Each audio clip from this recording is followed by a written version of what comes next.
Thieves not afraid of heights steal enough weed to get hundreds high as a kite. And this burglary, seemingly stolen right from the plot of a Hollywood thriller, was all caught on camera.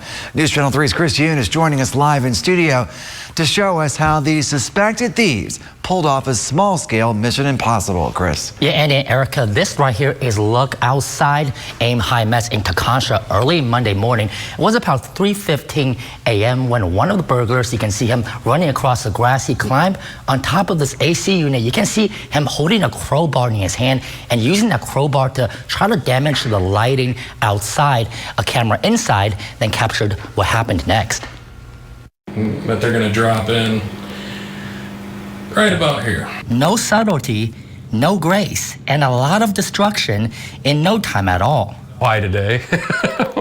Why, period? Stephen Roberts watches the surveillance video, a scene that looks like something straight out of Hollywood. Just unbelievable. It's one of those things where you feel violated. Roberts says the burglars broke into Aim High Meds early Monday morning. It's definitely a mom and pop shop. The burglars climbed into the roof, got into the attic, then broke the ceiling to drop into a marijuana storage room. Then they ransacked the place, swiping between $50,000 to $100,000 in product. Nobody was hurt inside the building. It's just some product. We'll get over it. The burglars also left a lot of damage that robbers had to fix up. Look at the dust. It's on everything. In this room, I mean, it's just bad. And bags of debris he had to pick up. So that's what it is. It's just blown insulation. One of the burglars was wearing a very distinct Christian Dior hoodie with a face on the back. They got away with it this time. One of these days it'll catch up with them. Roberts hopes someone recognizes it and calls the Calhoun County Sheriff's Office, which is already on the case. He did find their saw. And right now he is currently smoking the saw to get all the fingerprints off. Roberts says this isn't the first time someone has broken into his business. He says burglars once smashed right through the front door, but they were caught before they stole anything. Now, after this burglary, Roberts says he'll be upgrading his security system. You just heard gunshots ringing out this morning in the Edison neighborhood in Kalamazoo. Right now, police are still in a standoff near March and Division Street. Our crews have been at this scene since Monday morning. And that's where we find News Channel 3's Hannah Knowles live. Hannah, tell us where you're at, what's happening right now. Kirk and Laura, police are still here at the scene, but I can tell you it's much quieter since we last checked in with you at 4:30, and even more so than when we first arrived at 2 o'clock this morning. Since then, police have been working to get the suspect out of the home that you see now using tear gas, canines, police and SWAT personnel, and gunfire.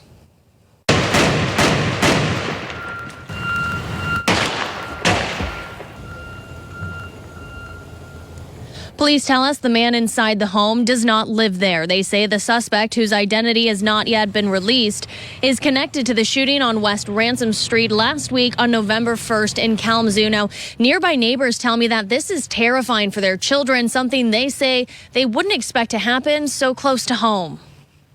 This is very scary. I mean, it's pretty sad. My granddaughter can't play out in the yard. As soon as she hears a car rev, she knows to run in the house. I won't let her play in the front yard. I only let her play in the backyard.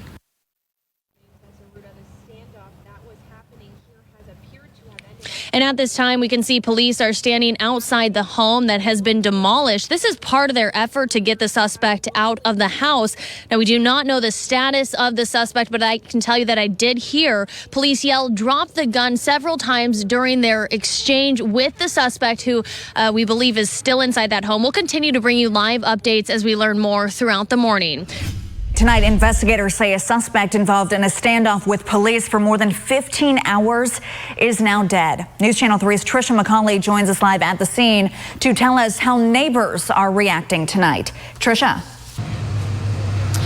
Erica and Andy, police, they're still on scene tonight. And if you take a look behind me, the house where the standoff took place, it's demolished. Neighbors, they've been out here watching the events unfold all day. Some tell me they've seen violence in their neighborhood, but nothing quite like this.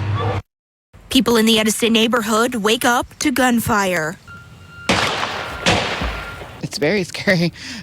Police in a standoff for almost 16 hours. Law enforcement and the suspect inside this home exchanged gunfire at 2:30 this morning.